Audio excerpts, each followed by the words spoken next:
Hello guys, welcome back. Tara, samahan niyo ako mag-cut ng karne pang bulalo. Itong karne pala na to, nabili namin dito sa supermarket.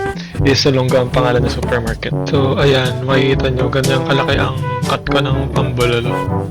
Lilit pa yan kapag kumulo na at pagkakainin nyo, lilit pa yan.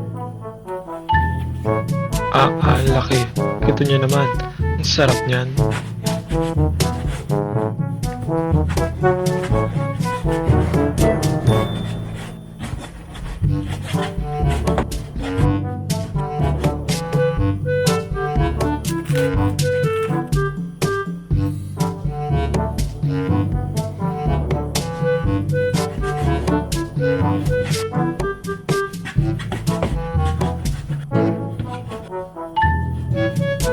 So yun na, nakat nyo na lahat ng karne. Gaso nyo naman silang lahat para malinis at ayos ang inyong luto sa bulalo.